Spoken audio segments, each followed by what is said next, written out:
Praise the Lord. Oke, Happy Father's Day. Haleluya. Happy Father's Day buat semua. This is amazing. Tadi saya lihat, oke, semuanya everyone's like, semuanya keren banget hari ini. Semuanya keren banget karena kita nggak selalu melihat apa ya, kayak dressed up seperti ini gitu. Tapi this is special. This is special.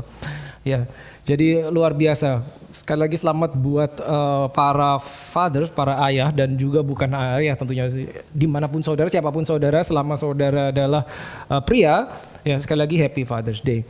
Ya, now mungkin kalau dibilang budaya di Indonesia, kita tidak mengenal Father's Day di Indonesia ya tentunya ya, hanya di negara Barat gitu loh.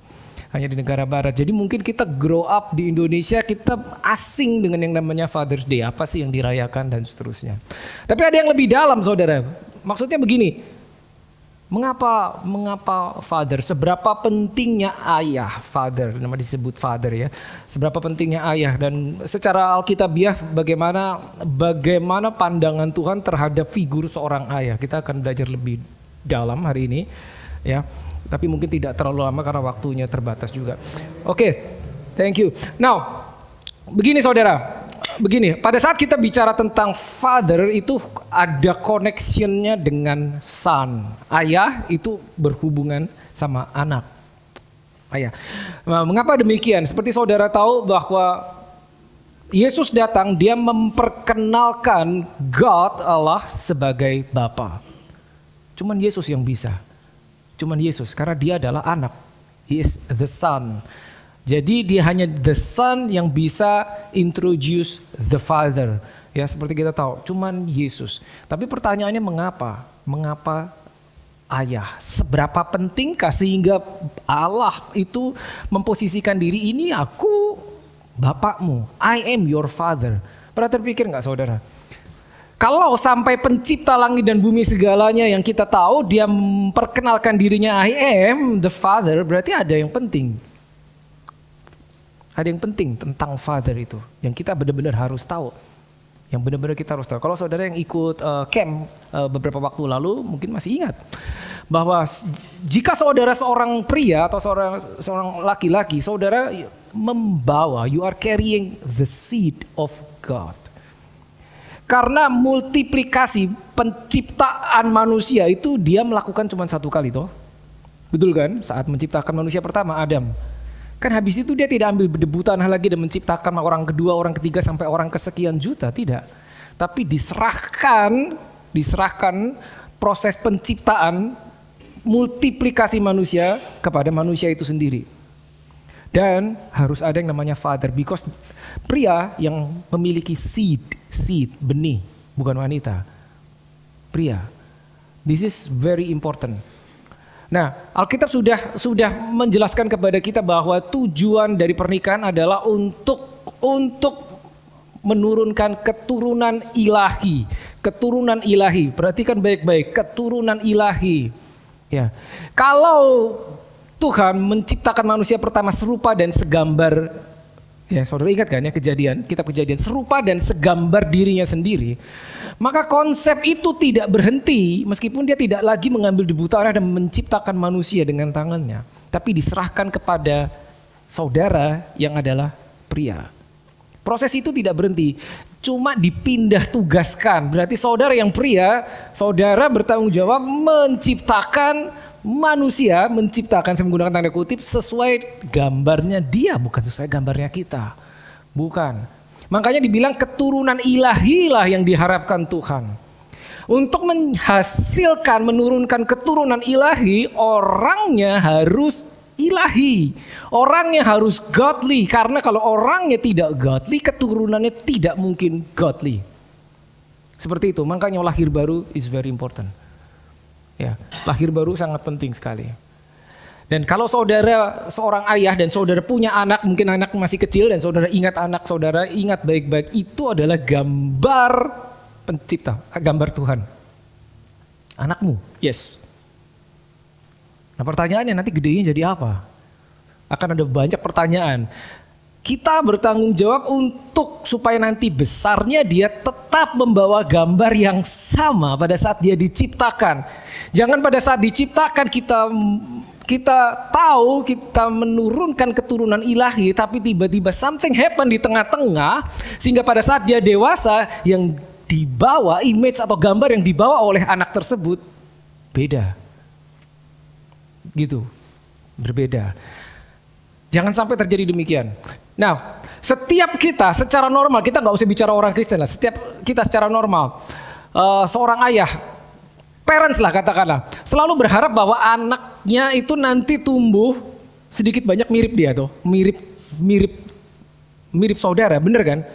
Akan sangat menyakitkan, akan sangat menyedihkan jika tiba-tiba suatu saat kita sebagai orang tua melihat anak kita sudah dewasa dan menyadari kok ternyata berbeda dengan harapan kita. Berbeda, kok anakku tidak seperti yang kuharapkan. Nangkep maksudnya saudara? Itu sakitnya, kecewanya, mau diobatin pakai apa coba? Kenapa? The problem is sudah terlanjur besar.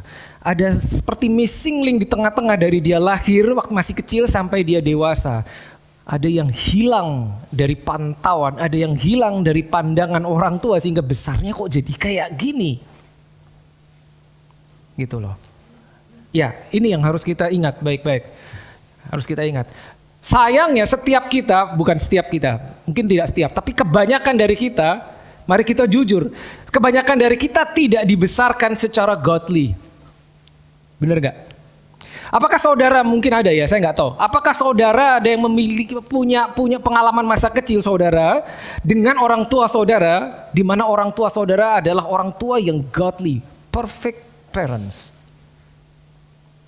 Mengajarkan saudara Alkitab dari kecil, mengajarkan firman Tuhan dari kecil, perfect. Mostly tidak begitu ternyata. Mostly kebanyakan dari kita dibesarkan di lingkungan di mana orang tua kita membesarkan kita menurut tradisi mereka dibesarkan. Anggap gak? Sehingga apa yang ada di pikiran mereka itu mereka terapkan kepada kita. Kita jadinya begini, jadinya seperti saudara. Saya pun mengalami demikian. Nah, maksudnya saudara, jadi pattern yang kita terima dari orang tua kita tanpa kita sadari itu akan kita terapkan ke anak-anak kita. Nggak sadar loh itu, tidak sadar. Karena itu satu-satunya referensi yang kita punya, aku digedein gini. Oh berarti sekarang itu saya ulangi kepada anak saya. Wait a minute, itu belum tentu benar. Belum tentu benar.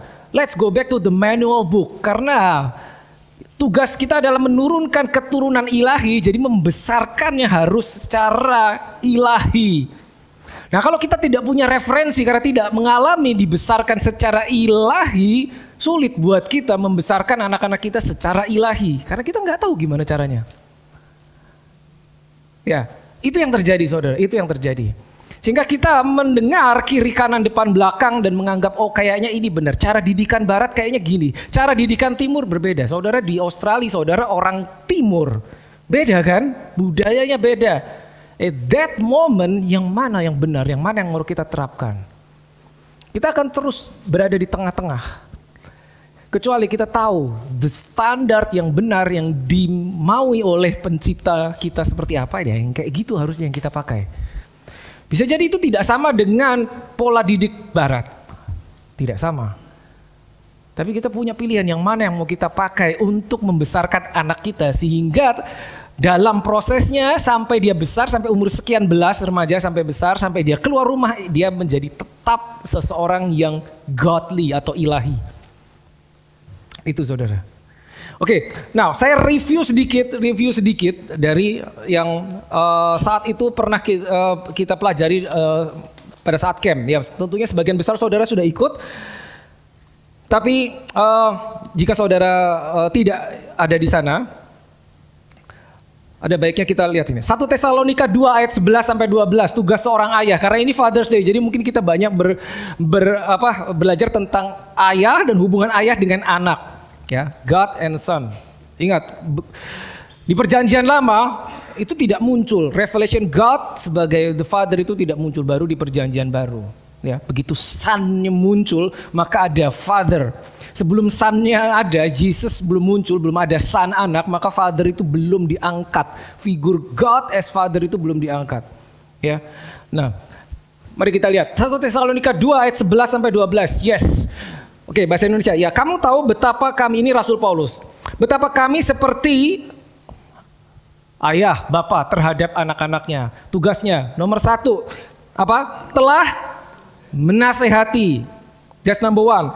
Telah menasehati kamu dan menguatkan hatimu. Nomor 2, menguatkan hatimu. Seorang demi seorang. Ayat 12. Dan meminta dengan sangat. 3. Ya. Menasehati nomor 1, menguatkan hati nomor 3, meminta dengan sangat. Ya. Menasehati, apa itu menasehati? Ini belum selesai ya. Saya potong dulu. Menasehati adalah memberikan arahan, memberikan guide, dan jangan lupa memberikan ajaran. Nah, kita sudah belajar bahwa suami, father adalah kepala di dalam keluarga. Kepala itu harus jadi sumber ajaran. Jadi jika saudara ayah, saudara harus mengajarkan something buat anak saudara. Ya, sebentar, ini bukan hanya gini.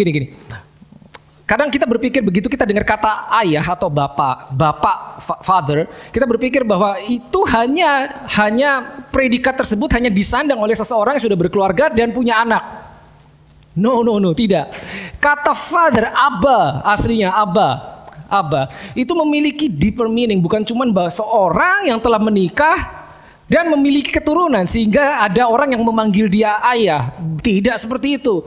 As long as you are a male, engkau seorang pria, engkau berpotensi menjadi ayah. Meskipun engkau belum menikah, meskipun engkau telah menikah tapi tidak punya anak jasmani. Karena kata ayah, Abba itu originally meaningnya itu yang paling dalam adalah as source, sumber. Source, sustainer, provider. Itu Bapa, Abba, source, sumber. Jadi siapapun saudara, meskipun saudara belum menikah, atau baru akan menikah, atau sudah menikah belum punya anak, begitu saudara ada di posisi sebagai provider atau guide atau teacher mengajarkan something, at that moment, saudara adalah father. Nah, konteksnya di sini nomor 1 tadi kita lihat adalah menasehati, adalah memberi guide, memberikan ajaran, memberikan arahan. Jadi sekali lagi ayah harus menjadi sumber ajaran. Pertanyaannya yang mau diajarkan apa? Sekali lagi tadi, the problem is seringkali kita hanya mengajarkan sesuatu yang kita pernah terima. Betul kan? Referensi kita cuman itu. Jadi penting sekali kita buka Alkitab kita dan lihat the right reference. Firman Tuhan. Dan itu yang harus diajarkan kepada anak-anak kita. Ya, secara budaya dalam pada saat itu budaya Yahudi Israel, anak umur 4 tahun sudah dibacain hukum Taurat. Oh yes, wajib, nggak ada bisa ditawar, tidak bisa. 4 years old, gitu loh. Karena mereka tahu, renungkan firman itu siang dan malam, ucapkan, ceritakan, ajarkan, terus dari generasi ke generasi. There is something serious. Nomor 1 tadi ya menasihati, nomor 2 menguatkan hati. Oh sebentar, sebelum masuk ke nomor 2, menasihati. Ada problem begini saudara. Jika ayah dan anak beda budaya. Ingat, sumber ajaran ayah ya. Tapi the problem is, kita hidup di negara barat. Tapi kita orang timur. Kita orang Indonesia, kita hidup di negara barat. Anak kita, kalau anak saudara lahir di sini atau besar di sini, dia akan tumbuh berkoneksi dengan budaya barat. Sampai satu titik akan terjadi perbedaan budaya, ayahnya begini, anaknya begini. Anaknya western, ayahnya east. Beberapa dari saudara sudah mengalami. Pada saat itu terjadi, when that happens, bukan if, when that happens, yang mana yang harus diikuti? This is serious saudara. Mereka sekolah di barat, teman-temannya barat. Saudara timur, orang Indonesia. Beda toh, beda. Yang mana yang mesti diikuti? Tidak mudah. Kita perlu hikmat Tuhan. Kita tidak bisa cuma berpikir simple. Ya ini kan negara barat, mari kita ikuti mereka. Tidak bisa. Sekali lagi, belum tentu betul budaya yang itu. Belum tentu betul. Open your manual book, open your Bible. Seperti itulah yang harus kita ajarkan. Tapi ada masanya, usia sekian sampai sekian mereka masih bisa atau masih gampang diajari, diberi referensi. Tapi kalau masa itu hilang atau kelewat atau terlanjur diisi oleh budaya barat, nanti begitu kita mau isi udah nggak bisa karena terlambat. Ya, penting sekali. Nomor satu. Yang kedua, menguatkan hati tadi ya. Ya, tadi satu, menasihati, menguatkan hati ya, dalam memberikan penghiburan, comfort, memberi rasa secure. Pada saat anak kita mengalami sesuatu down atau apa, itulah tugas saya. Saya harus cepat, saudara. Yang ketiga, meminta dengan sangat. Ini mungkin yang paling sulit. Meminta dengan sangat kan di dalamnya adalah men-set standar di dalam keluarga. Men-set aturan, men-set dan mengkoreksi dan mendisiplin. Mengkoreksi dan mendisiplin. Nggak gampang. Mengkoreksi dan mendisiplin tidak mudah. Oke? Jika ada sesuatu yang menyimpang dari firman Tuhan, jangan dibiarkan, jangan didiamkan. Harus dikoreksi atau didisiplin. Oke, nah kita akan lihat di Alkitab beberapa contoh. Mostly dari perjanjian lama. Nah, Alkitab is amazing karena banyak tokoh-tokoh yang luar biasa, dari mulai Abraham, mungkin Musa, mungkin Daud, mungkin Yusuf, orang-orang di perjanjian lama yang luar biasa. Nah, tapi kalau saudara lihat di Alkitab, beberapa orang-orang tersebut dicatat, ceritanya direkam di dalam Alkitab, ternyata tidak semuanya untuk diikuti, ada beberapa untuk dihindari. Ya, jadi apa adanya, Alkitab membeberkan, menyodorkan apa adanya. Gagal is gagal, berhasil is berhasil. Sehingga kita belajar di dalam Alkitab, kita tahu oh yang ini harus saya ikuti, yang ini jangan, tapi semuanya dicatat di Alkitab. Oke, saya ambil contoh. Oke, kita akan ambil contoh beberapa hal. Nomor satu, Abraham. Mungkin yang kita ambil contoh nomor satu adalah cerita tentang Abraham. Saudara tahu persis ya, Abraham. Abraham bahkan dikenal sebagai bapa, the father of faith, bapa orang beriman, the father of faith. Ya, kalau dalam budaya Israel terkenal sekali Abraham, sangat dihormati. The father of faith, dia terkenal berarti karena imannya. Tapi apakah dia sempurna? Tidak ternyata. Oke, kita lihat nomor satu. Nanti kita akan lihat dan kita akan membandingkan apa sih, seperti apa nih orang. Oke, Kejadian 22 ayat 6 sampai 8. Kita tahu cerita yang terkenal adalah saat Tuhan berkata kepada Abraham untuk mengorbankan anaknya. Berarti anaknya harus mati tuh, dikorbankan.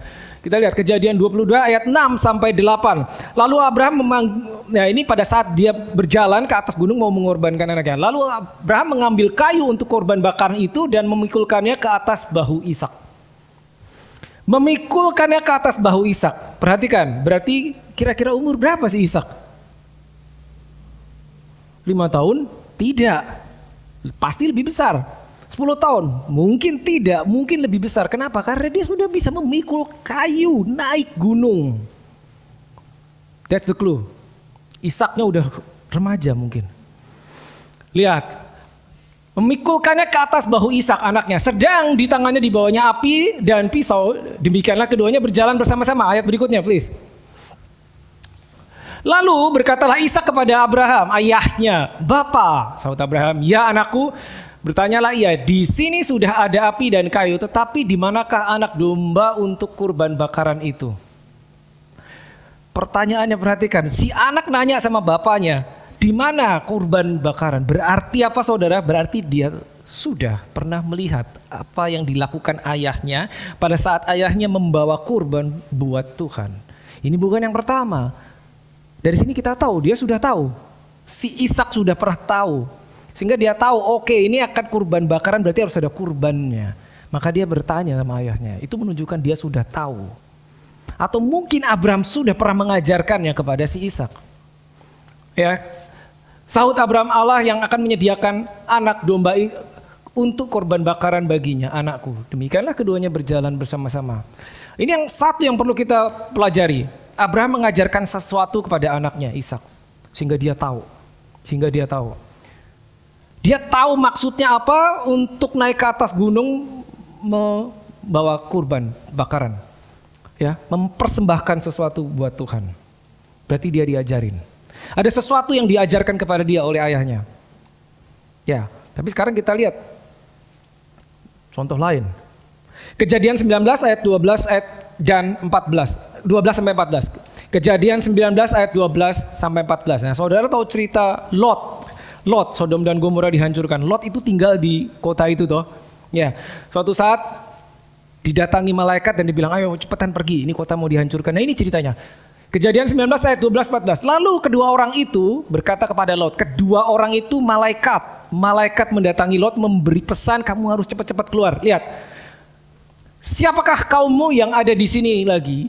Menantu atau anakmu laki-laki, anakmu perempuan atau siapa saja kaummu di kota ini. Bawalah mereka keluar dari tempat ini. Mengapa? Sebab kami, malaikat itu berkata, akan memusnahkan tempat ini karena banyak keluh kesah orang tentang kota ini di hadapan Tuhan. Sebab itulah Tuhan mengutus kami untuk memusnahkannya. Mau dihancurin kotanya, tapi mau diselamatkan Lotnya. Tapi bukan cuma dia, tapi sanak saudaranya juga mau ikut diselamatkan. Nah ayat selanjutnya, ternyata lihat. Ayat selanjutnya boleh. Keluarlah Lot lalu berbicara dengan kedua bakal menantunya yang akan kawin dengan kedua anaknya perempuan. Katanya, bangunlah, keluarlah dari tempat ini sebab Tuhan akan memusnahkan kota ini. Nah ini yang aneh. Tetapi perhatikan saudara. Tetapi ia dipandang oleh kedua bakal menantunya itu sebagai orang yang berolok-olok saja. Dalam bahasa Inggris bagus dibilang, he seemed to be joking. Bayangkan saudara, dalam keadaan kritis, dibilang, ayo kita harus keluar, sebentar lagi kota ini dihancurkan. Anak menantunya bilang, bercanda. Come on, bercanda dia. Kok bisa gitu? Ada sesuatu yang hilang. Bahkan di saat kritis, sesuatu yang diberikan pesan langsung dari surga. Gak dipercaya. Bahkan dikira bercanda. Terlambat. Anaknya sudah besar. Terlambat. Ada sesuatu yang harusnya dilakukan tapi tidak dilakukan. Ya. Lalu, contoh lain masih dari Abraham. Saudara ingat, sehebat-hebatnya Abraham kita tahu dia pernah melakukan sesuatu yang tidak seharusnya dia lakukan. Apa itu? Dia berbohong tentang istrinya. Ya, ingat ya. Dia berbohong tentang istrinya, tidak satu kali, dua kali dia berbohong. Dia sampai ke sebuah tempat, ya. Yang pertama dia sampai ke Mesir, ya. Lalu yang kedua sampai di daerah orang Filistin. Di kejadian 12 dan kejadian 20. Dia berbohong tentang istrinya. Dia bilang sama istrinya Sarah, nanti kalau orang tanya bilang kamu saudaraku. Karena dia takut mati, basically dia takut. Orang akan membunuh dia dan untuk mengambil istrinya. Ingat cerita itu saudara, ya. 2 kali Abraham berbohong tentang istrinya. 2 kali. Yang anehnya apa? Ishak melakukan hal yang sama. Ishak juga melakukan yang sama. Di daerah yang sama pula. Ishak. Tapi yang lebih aneh, pada saat Abraham melakukan kebohongan itu, Ishaknya kan belum lahir. Belum lahir si Ishak. Dari mana? Dari mana dia punya ide untuk meniru apa yang dibuat ayahnya? Dia melakukan yang sama. Dia berbohong tentang istrinya. Belum lahir padahal. Apakah dari hamba-hambanya yang menceritakan kepada Ishak, nah, tahu nggak papamu dulu pernah begini-begini? Kelihatannya itu ide bagus untuk ditiru sama Ishak. Kita nggak tahu, Alkitab tidak menyebutkan itu. But the thing is this, ingat saudara, sesuatu yang kita lakukan itu bisa memiliki pengaruh sampai keturunan kita. Waktu camp saya jelaskan begini. Bapak, father, if you are a father, jika engkau ayah, hubunganmu sama Tuhan tidak main-main. Karena apa yang terjadi padamu, anakmu akan terpengaruh. Ini belum lahir loh, si Ishak. Belum lahir. Tapi akhirnya dia meniru apa yang dibuat ayahnya. Yang ini jangan ditiru kan. Yang tadi bagus tuh. Waktu dipanggulkan kayu, berarti anaknya tahu, berarti dia mengajarkan sesuatu. Tapi yang ini sesuatu yang untuk dihindari. Ada lagi contoh masih tentang Abraham. Suatu saat mereka dijanjikan Tuhan untuk menerima anak, tapi sudah menunggu sekian tahun, lebih dari 10 tahun, lebih dari 20 tahun, anak yang dijanjikan tidak kunjung datang. Lalu istrinya Abraham, Sarah atau Sarai saat itu, ya, mengusulkan, gimana kalau kamu supaya aku punya anak, ini dikasih hambanya Hagar. Saudara tahu ceritanya ya? Ya akhirnya muncullah Ismail. Gara-gara itu kita punya problem sampai sekarang. Bukankah harusnya Abraham rebuke istrinya? Hush, kamu ini sembarangan. Mestinya gitu toh. Tapi dia tidak melakukannya. Adam, kalau saudara ingat, pertama di Taman Eden. Pada saat ditawarkan buah oleh istrinya, nih makan. Harusnya ya tanya dulu, kamu dapat dari mana buah itu? Buah apa yang kamu pegang itu? Tanya dulu, karena Tuhan pernah ngomong sama dia, semua pohon boleh kamu makan buahnya kecuali yang satu itu. Dia tidak tanya, begitu ditawarkan, ambil, makan.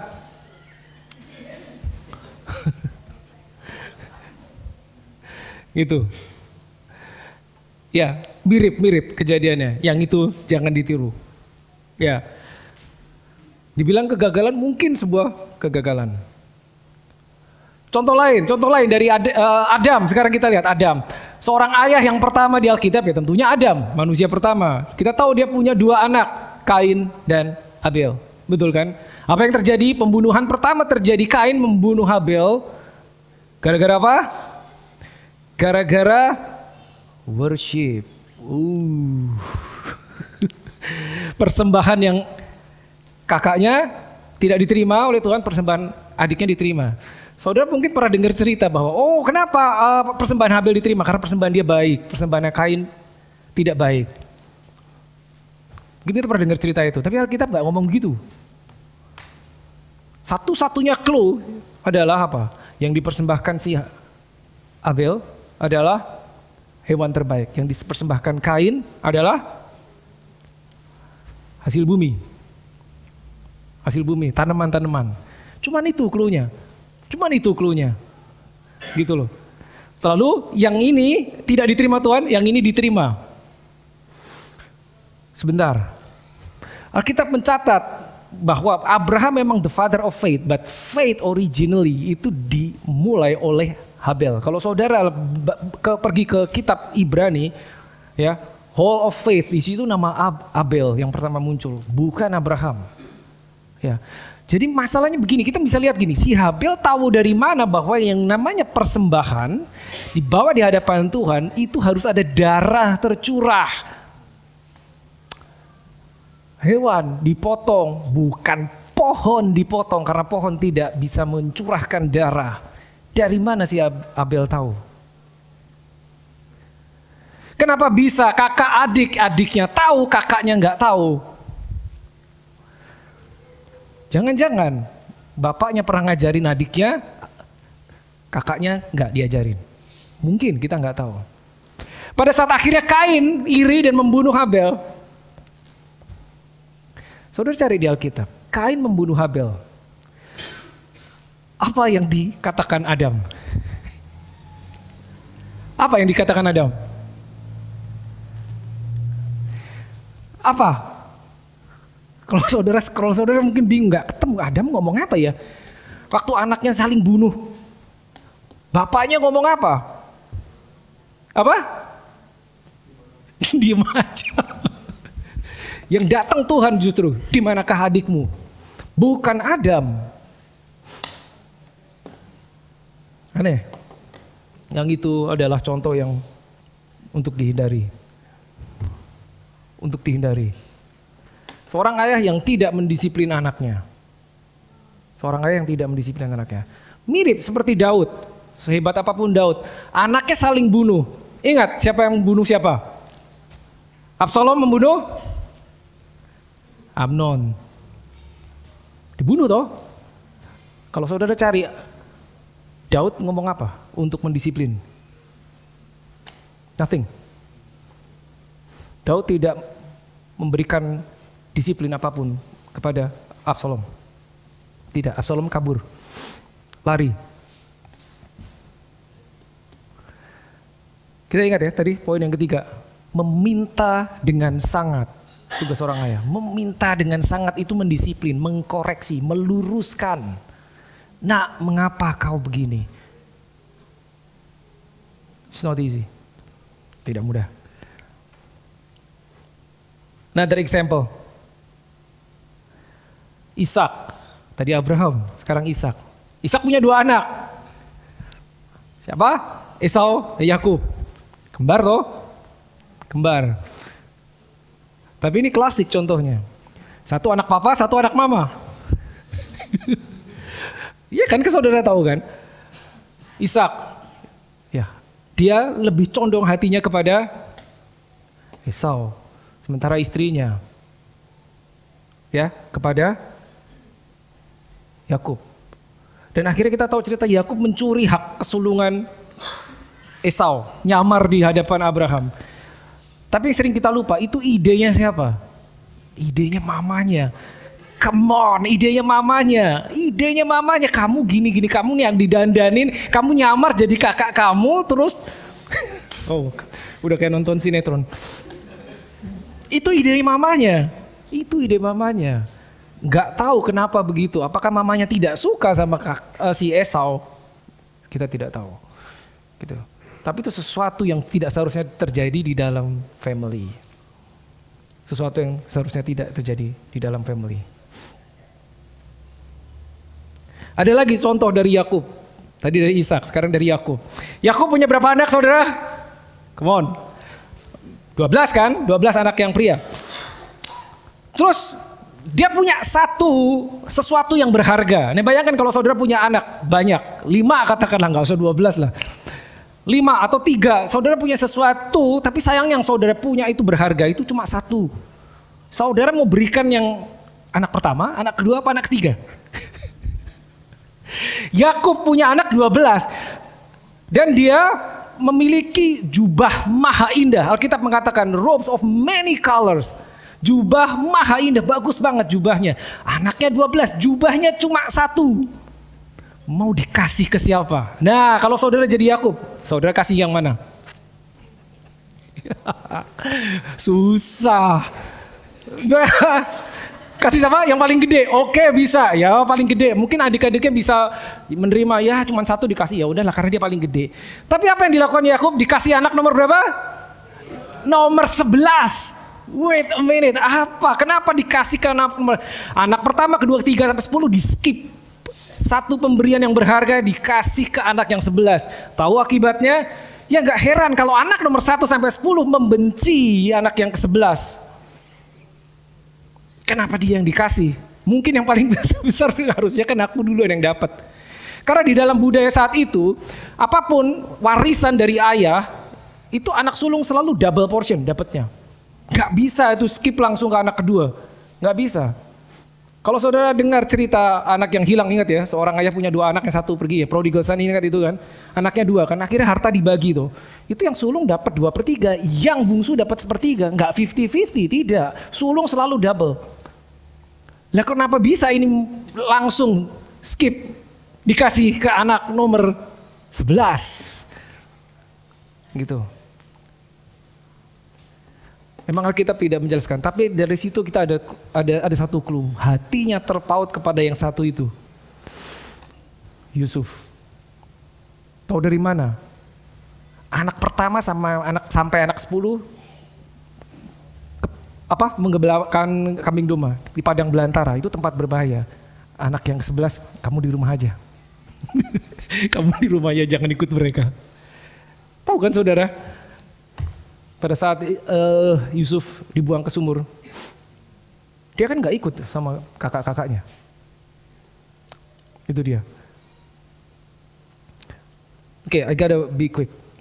Nah, seorang ayah memiliki peranan penting sekali dalam membentuk sebuah keluarga. Kenapa? Karena begini saudara, dari keluarga yang rusak, ya, seorang anak yang rusak, ya, dari keluarga yang rusak atau tidak ideal, dia akan keluar, dia akan membentuk sebuah komunitas most likely rusak juga. Kalau komunitasnya isinya adalah anak-anak yang tertolak, komunitas itu akan begitu. Komunitas yang rusak juga karena isinya orang-orang yang rusak tanda kutip akan juga membentuk sebuah lingkungan yang lebih besar. Contohnya apa? Kota, council, rusak juga. Sebuah kota yang isinya seperti itu akan membentuk sebuah komunitas yang lebih besar, yaitu apa? Negara, rusak juga. Makanya yang berusaha dihancurkan adalah hubungan ayah sama anak. Tahukah saudara, seorang anak, di mata seorang anak, ibu boleh salah, tapi ayah tidak boleh salah.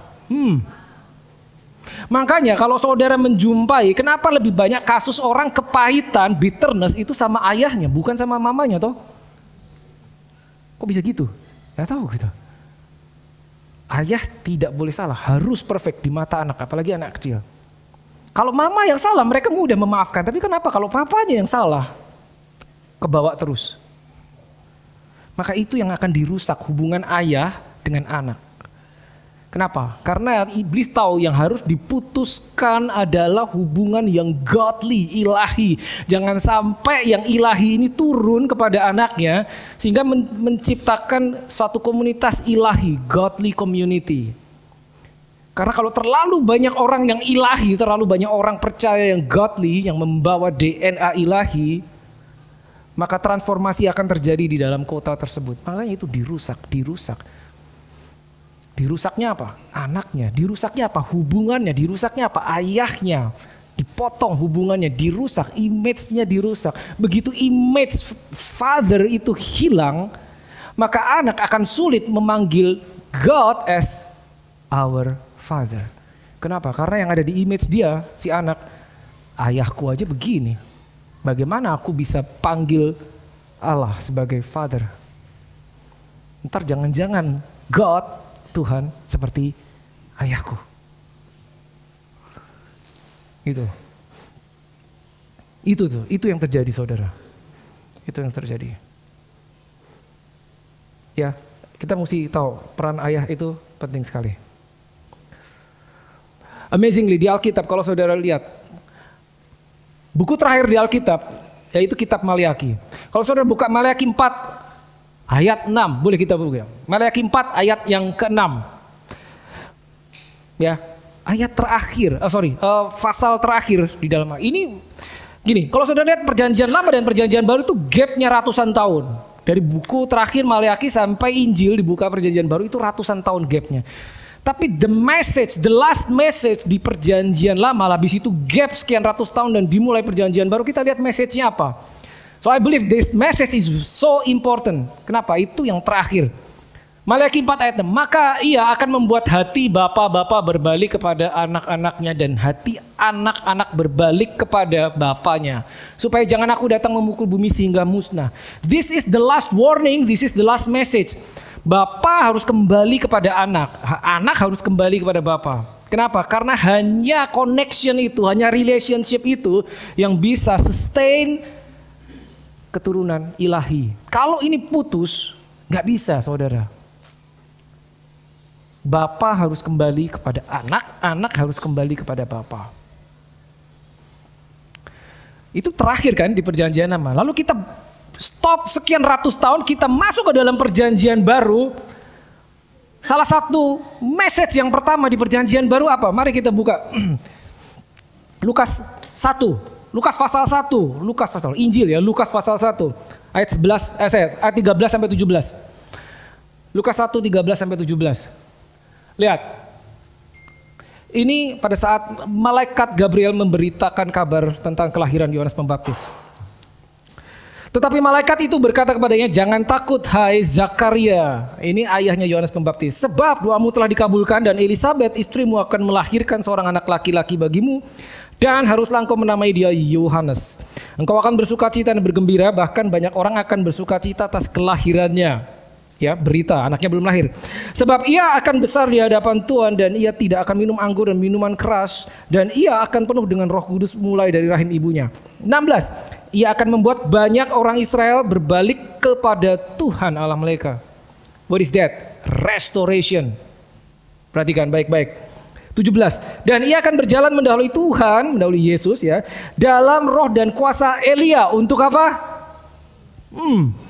Membuat hati bapa berbalik kepada anak-anaknya dan hati orang durhaka kepada pikiran orang benar. Dengan demikian menyiapkan bagi Tuhan suatu umat yang layak. Sama toh? Gap sekian ratus tahun. The last message sama the first message sama. The ministry of Elijah yang dibawa oleh Yohanes Pembaptis. Hati bapa harus kembali kepada anaknya. Pemulihan, restoration. Ternyata bukan cuma masalah keluarga, tidak. Karena dikatakan gini, banyak orang Israel berbalik kepada Tuhan Allah mereka. Banyak orang berbalik kepada Tuhan itu diawali pemulihan hubungan ayah dengan anak. Very important. I have to close with this karena waktu saya habis, saudara. Untuk menjadi seorang ayah, begini saudara. 2 Korintus 6 ayat 18. 2 Korintus 6 ayat 18. Apa ini?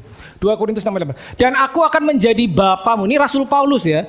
Dan aku, Rasul Paulus, akan menjadi bapamu dan kamu menjadi anak-anakku laki-laki dan anakku perempuan. Demikianlah firman Tuhan yang maha kuasa.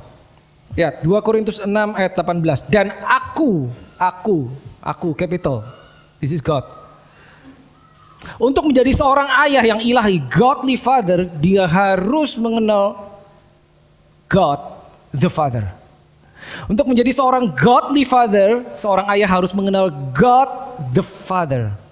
Baru bisa itu diturunkan ke anak-anaknya. Ya, real quick.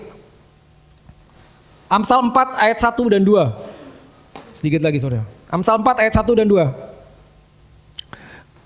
Dengarlah anak-anakku didikan seorang ayah. Ingat, ayah harus mendidik.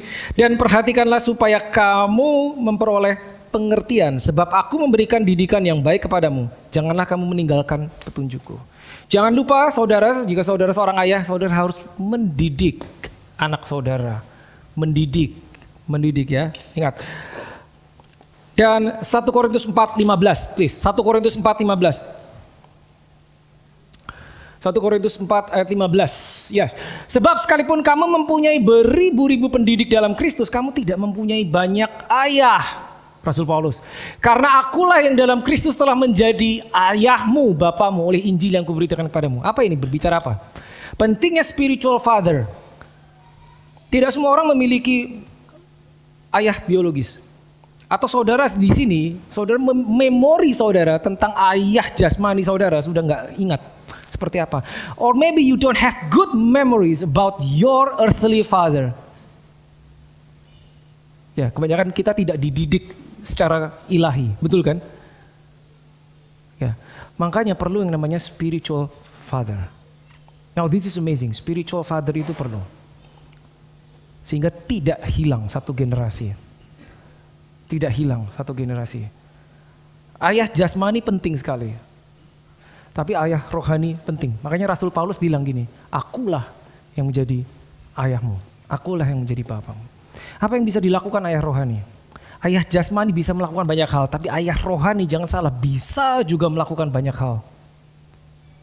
Bisa melakukan banyak hal. Saudara ingat, Yusuf dijual oleh saudara-saudaranya ke Mesir. Terus Yusuf bilang apa? Kejadian 45 ayat 8. Kejadian 45 ayat 8. Lihat. Ini Yusuf. So now it was not you who sent me here, but God. And he has made me a father to Pharaoh. Yusuf bilang, tahu nggak? Aku dikirim ke Mesir, walaupun ceritanya dijual sebagai budak. Tapi itu rencana Tuhan supaya aku menjadi bapa bagi Firaun. Oh, this is amazing.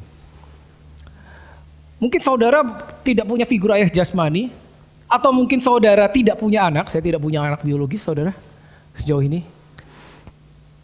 Tapi mungkin Tuhan bisa posisikan saudara menjadi ayah rohani dimanapun saudara ditempatkan. Mungkin di marketplace, mungkin di komunitas di mana saudara berada. Saudara bisa berfungsi sebagai ayah rohani.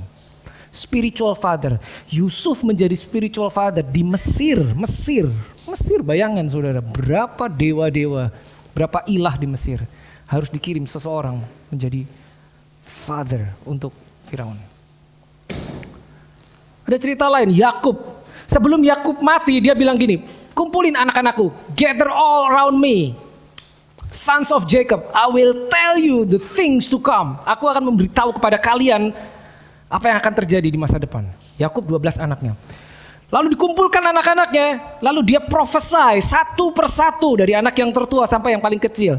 Kita tahu anak tertua Ruben. Begitu Ruben diprophesy, yang keluar adalah kutukan dari Yakub.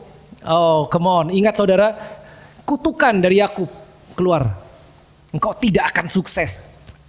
Yakub mengutuk anak yang tertua. Saudara tahu kan sebabnya kan? Kita nggak punya waktu untuk masuk dalam. Itu Yakub.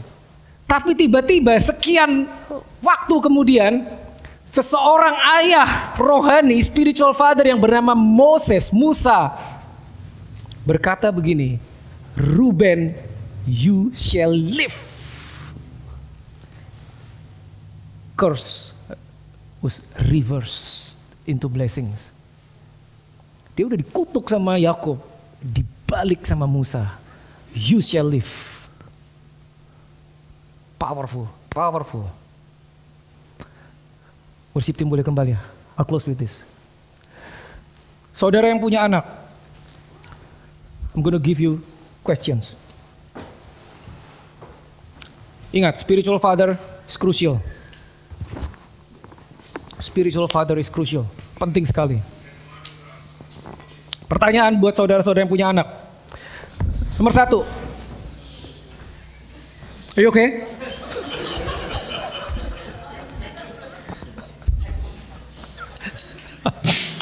Okay, itu hanya intermezzo.